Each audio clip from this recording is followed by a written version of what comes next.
Welcome to Happily Married Monday with the Jolly. We're the Jollies. Make love, make money, make it last. The topic that we're going to talk about this evening is sexual infidelity versus financial infidelity. What's the difference? Woo! And how do you handle it? Sexual infidelity. Sexual infidelity versus financial infidelity. What's the difference and how do you handle it? All right. Okay, so the first thing is, well, in both cases, you're hiding something. With infidelity, you're hiding something. Yes. Okay? Is one worse than the other? Well, let's talk about what they are first. Okay. All right. And that means first, go ahead. Sexual infidelity. So first, no. Oh. How about this? What is infidelity? All right. What is infidelity? Okay. So of course I've done some research. Of course. You know she did some research. So we probably already have an idea as to what infidelity is, but we've got a clinical definition from the National Institute of Health, and then there's an organization called the Plutus, P-L-U-T-U-S Foundation, that deals with issues related to financial infidelity. Oh, but we got to deal with the sexual infidelity first, don't we? All right, let's just deal with infidelity. In general. So infidelity could be considered feelings or behavior that go against a partner's expectations. That's about as general as you can get. For the exclusivity. So that's expectations for the exclusivity, because you might get some different expectations on a number of other things. You know, the fact that you didn't expect me to be, I'll give you an example. You did not expect me to not be Mr. Fix-It. Right? Yes. All right. But that was an assumption. I assumed that that's right. Daddy always fixed stuff, and Daddy was a man. Yeah. So that would be the head of the household. I would fix stuff. And then I married somebody who didn't. Who that wasn't. I assumed, which was wrong, that I should be Mr. Fix-It. That you should be Mr. Fix-It. Hello. Now I did say last week I put on my two-man belt. I get excited when he puts his two-man belt. I put on my two-man belt and I fixed. He's trying really hard. I'm working hard, and I put together a recumbent bicycle with about 40 parts. Put it together, and then I fixed something else around here. And I was excited. So I've been fixing. She did reward me. I did reward him. Okay, so let's get back to what is infidelity. Okay. It's feelings or behaviors that go against a partner's expectations. So you got to remember the last part of it. If you don't, it's partner's expectation of exclusivity. There you go. That's the part. Because that's what I was trying to prove that to you. Feelings or behaviors that go against the partner's or that person's idea of what exclusivity is about. That's correct. That's infidelity when he goes against that feeling. Yes, okay. Right. So now you have different kinds of infidelity. Then we get to sexual versus financial. Okay, so you want to go to the sexual infidelity first. Well, I'm always mindful of the sex. Now, I will say that in our marriage, we've been married for 36 years, going on 36 years, and I like to say it like this: no other woman other than her can verify whether I am a male or female anatomically, for sure, because the only way you can know that is look at your genitalia. And so no one else other than this woman would have any idea, because no one else but this woman has been with me when I had let me finish. I had to have my clothes off for 36 years. All right. Okay. So sexual infidelity refers to being involved in a relationship that could actually be sexual or emotional. Yes. That goes against, again, that standard of exclusivity. Right. Okay. Right. Now, within that, men and women see sexual infidelity differently. That's true. That's true. So men see sexual infidelity, and this is generally men see sexual infidelity as sex, as the physical act. Women see sexual infidelity as more of an emotional thing. Isn't that something? Wow. Because you understand me, you get me, you're involved with me. So, which is worse? Sexual or emotional? Well, the different kinds of sexual infidelity, the emotional one or the physical one. When we say sexual infidelity, it involves either that means the mind Both or of the them. actual Both are physical equally act. worse. Okay, I don't want to put a tab on one I'm day. just raising the question. I want to share Because with in you. the article, I want to share in something out of articles the they book. talk about Faithfulness is a decision. Page number 120. If you have the book, you can read along with me. Faithfulness is a decision. One of the most important parts of marriage is making wise decisions. Marriage can be destroyed when a spouse decides to be unfaithful, have infidelity. With temptation all around, how do you handle it? My friend Kevin Toney, a Grammy-nominated jazz pianist and founding member of the hit group The Blackbyrds, wrote a book entitled Breaking the Men's Code. He grew up in Detroit in a time when it was fashionable for men to have a chick on the side. When Kevin got married, he continued with the men's code he had been taught by his father and uncles, and it almost ruined his marriage and, even worse, his life. Thankfully, Kevin had a friend who refused to lie for him when Kevin used the friend as an alibi. Kevin was forced to confess to his wife that he had been unfaithful, had infidelity. He was very thankful that his wife was willing to go with him to counseling. They had a spiritual renewal that changed their lives and sustained and has maintained their marriage since then. They agreed that their faith in Jesus Christ was the key to renewing their marriage. And so he calls it breaking the men's code, and that it's a process and it's a trust building too that has to be renewed, that she had to renew the trust. And so it's critically important that you are faithful. Now, Terrence Gray, Ephraim Gray says physical is worse because most men don't care about emotions, which he said, I don't understand that, but that is wow. Thank you for that. Saying that. Anybody else have comments about that? Yeah, if you got comments, shout them out. So the infidelity then can be, it's two parts. It can be emotional and it can be sexual, physical. Yeah. Right. Then, but we got another one. One is about as bad as the other. They both are real bad. So with the sexual infidelity, you've got two pieces. Yeah. You've got the emotional as well as the physical. Now you take that sexual infidelity, juxtapose it to what is out there, and it's called financial infidelity. What do you think financial infidelity is? That's something we got to talk about. I don't know what that is before today. Really? I didn't know what that was. Well, I didn't call it like that, but you know, the teacher, you know she was a teacher. One of my friends called, Siggy Dillard called from Ohio the other day. He said, how's Teach doing? You know, the teacher in her, she got to teach you something. So she has to, I called it that there was, well, I'll let you explain it, then I'll tell you what I called it. I didn't really understand the distinction, but there is something that is the financial abuse. So I really kind of thought financial abuse and infidelity and financial infidelity were the same thing, but they're not. Financial infidelity is when you keep a secret and you lie to your spouse. So you guys, about money. So you could be having the three pot where you have your money together, you have your household money, you have the individual money, and y'all all know that. But lying is when you have the money in the mattress. You remember, I don't know, I grew up with the saying, oh, you got to have your man money. You never know when they're going to lose their mind. You got to, and you can't tell them where it is, right? So you can, when they lose their mind, you can escape. I guess that was part of the culture. Or a secret stash, or an investment, or some kind of 401k that they don't even know about. Right. Let me say something that brought to mind. She just said something that when she was growing up, that was something she would hear. Because she came from a very unique family.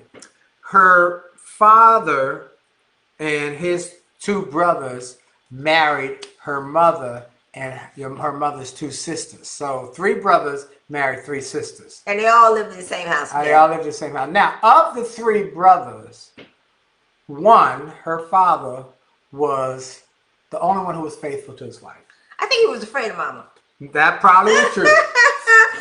She was charming. She was sweet. She took no mess. No mess. And But, my two uncles ran around on their wives. that's right. They were good providers. Now, okay, so that was the deal. They all worked 2 or 3 jobs. They all owned a business, and everybody at one time worked in Nuclear Shipbuilding and Dry Dock Company, and they saved their money. That's why all 3 couples lived together. There were 8 of us in one house on one bathroom, and you better get along. So isn't it interesting that many would say you better have some money over there under the cat, because they you know, when people run around they think nobody knows, but everybody knows. The neighbors are talking about it. People are knowing about it. They see you going in and out of this woman's house. You know, it's you can't keep that a secret. And then a lot of drama. So that's why the women would say hiding resources or not sharing, like the mailbag question we had. No, was it last week when the wife said her husband would not allow her to see his checking account? Right. So that's what drove us to this topic: financial infidelity. That you must. You're being dishonest. Now, Patricia Blair, thank you. She said, now DeWatt says physical is worse because you can't change your mind, but you can change your mind, but you can't take back sex. That's interesting. Patricia Blair says financial infidelity is worse. Putting your partner's future security in jeopardy is no different than a business partner stealing from the business and putting it in line for bankruptcy. You know, that's great. I'm glad she said it, because marriage is a business arrangement. It's a merger. It is a merger. Yeah, it's a merger. And so, you know, interesting. Now, so it's a business deal too. Okay, you call it a merger, but it's business in the sense that she's absolutely right. You're putting a person's financial future at risk by not sharing. But then I'm gonna give you the other side of it. If your mate has sexual relations outside the marriage and brings back a disease that can put your life at risk. Okay. Where are you going with that? Well, he give you a disease that is, AIDS, HIV, or whatever. You could die. Versus financial infidelity, that they're stealing the money, you can at least recover. Okay, you can. Many women. Maybe. Tina Turner, great example. Well, okay. All right, great example. Ike left her penniless. Kicked her out, beat her up. She was penniless. She could not pay the hotel bill. She had a skill. But she was able to come back and her determination. Yeah. So I guess, look, all of it's bad, but at least we're talking about it. And that's what I wanted to make sure everybody knew, that we're talking about how to deal with sexual infidelity versus financial infidelity. Now, financial infidelity, we have that straight, where you're lying and not communicating and holding secret accounts, so your partner, your spouse, doesn't know where all your monies are. So that's one of the things Michelle Singletary in our book, she was one of the people we interviewed for the book. She was big on, and for those who don't know, she's the author of The Color.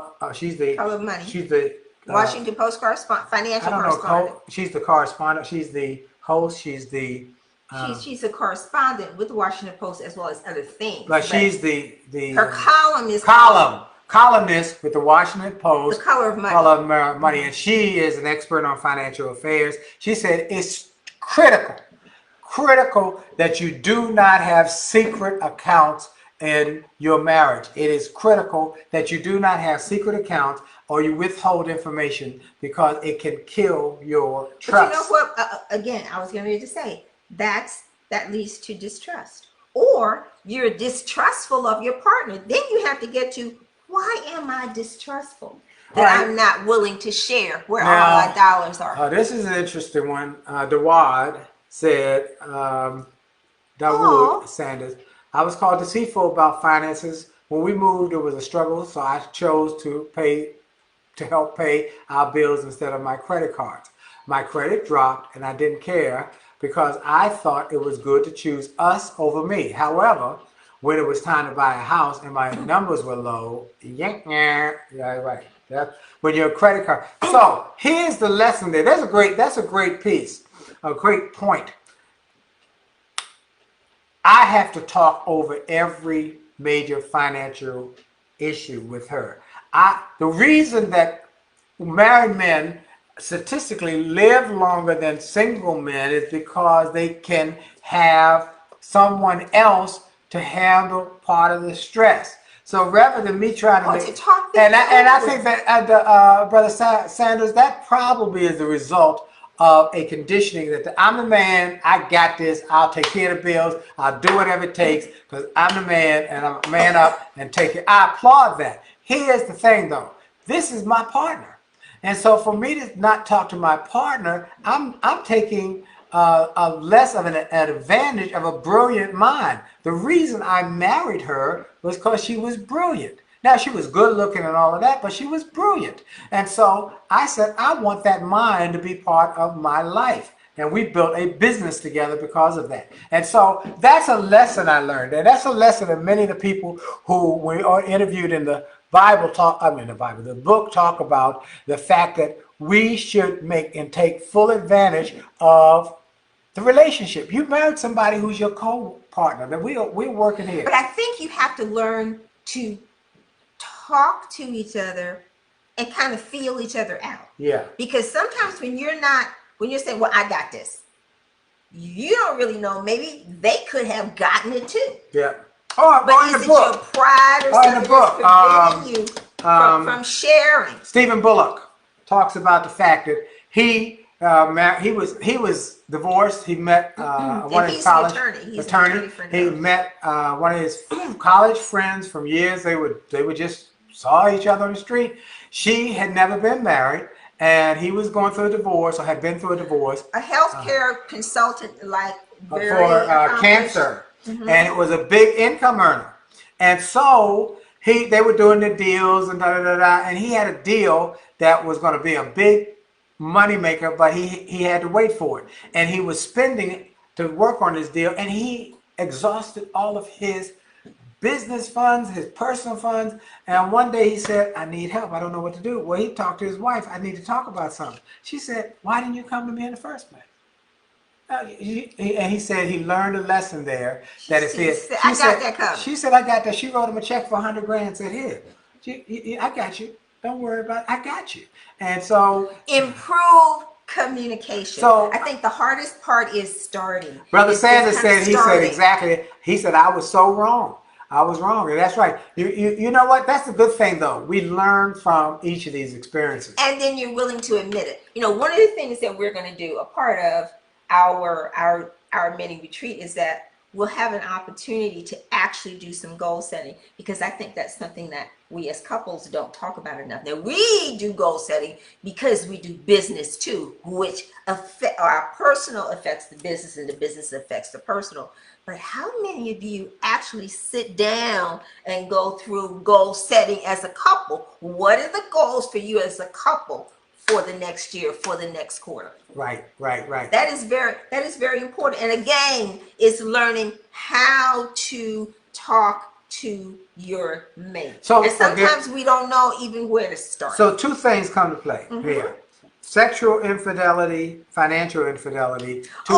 Then I gotta say, okay, so the other part is you've got financial infidelity, which we know is not sharing where all of your monies are, withholding information, which is still a little different than financial abuse. Okay. Tell me about that. When you get to financial abuse, that is when we end up with call that domestic hotline number, which is at 800-799-72. For financial abuse? For domestic violence. For financial abuse. Now here it is. Financial abuse is when your partner is withholding money to control you so you can't leave or get away.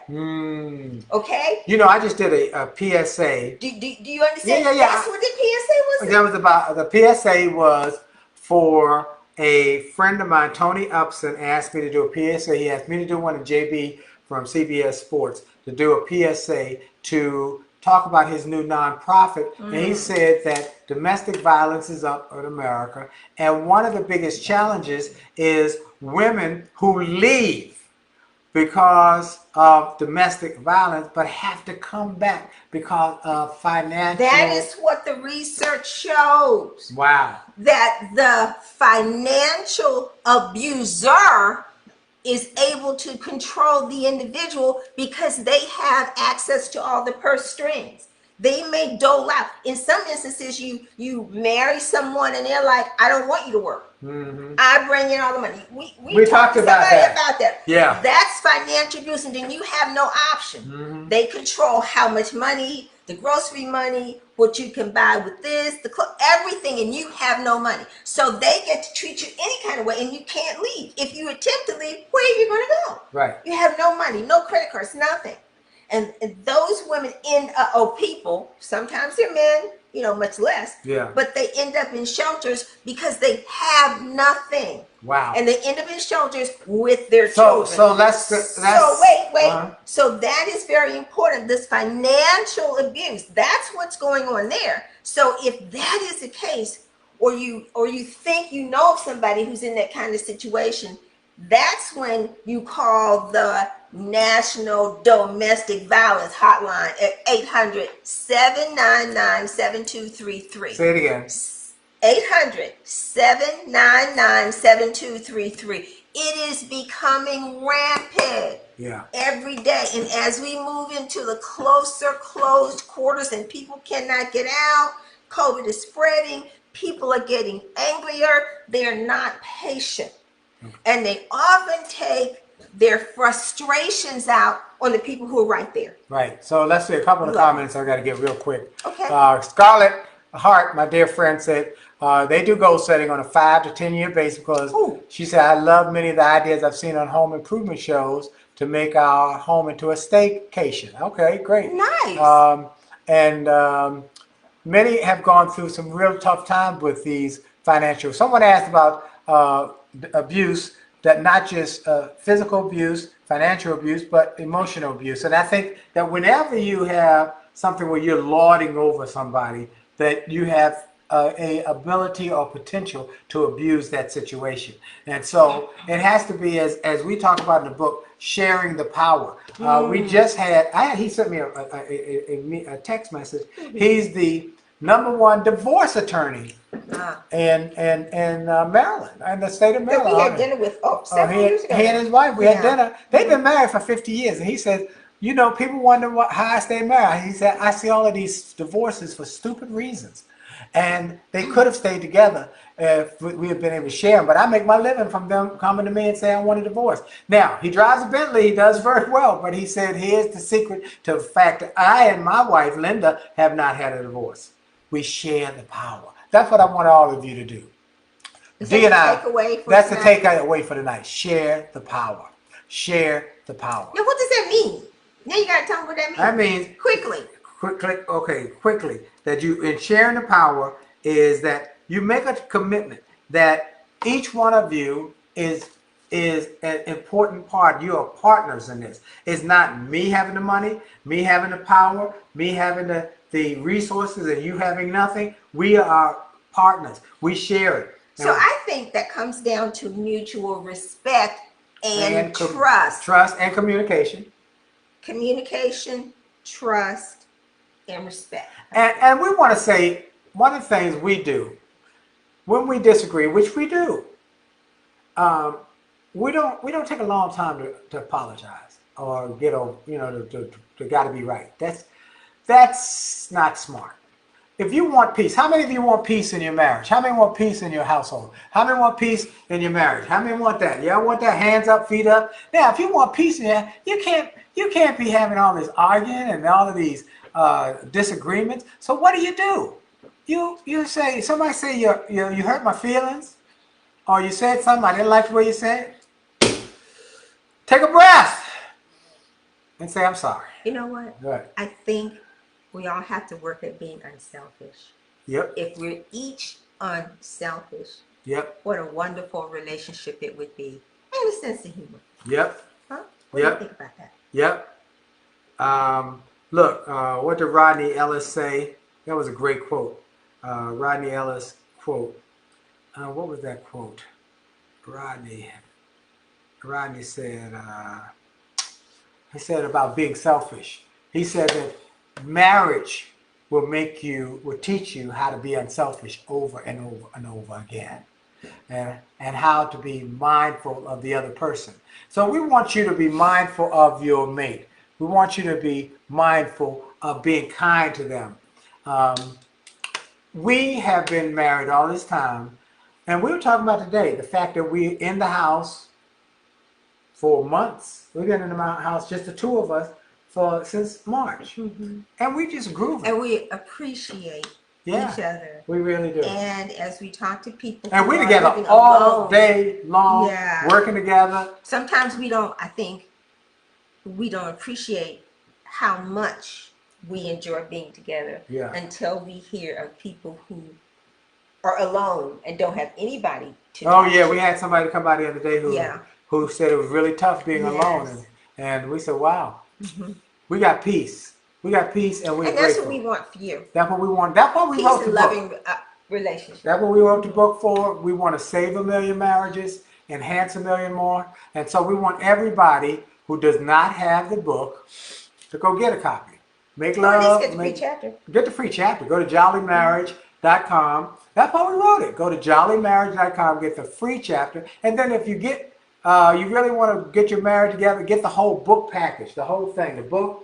Get 2 books, one for each of you. You get the workbook, get 2 of those. It's a whole package. You get the audio book, and you get the CD, the live seminar. It's time. It's time for us to go. We want to thank y'all for coming and joining us. Thank you for hanging through it. Thank you, Instagram. Tell everybody, thank y'all on here. Great service today, pastors. Thank you, Brother Sanders. God bless you. We take that word, pastors, to married couples with a lot of respect and appreciation. Love y'all. And we want to let you know we'll see you next Monday night, God willing. Oh, I got to say one more thing. On this Friday, my baby's birthday. We'll be celebrating her birthday. Me gonna celebrate her birthday on. We got a gift card. Take her out to pick up some food, because you know she's not sitting in a restaurant. That ain't gonna happen. So 2024. All right. That's soon out. So anyway, we're gonna have a birthday party for my sweetie pie on this Friday. All right, look, love y'all. God bless you. Get the book. Come have fun. Jolly out. God bless you. Bye-bye.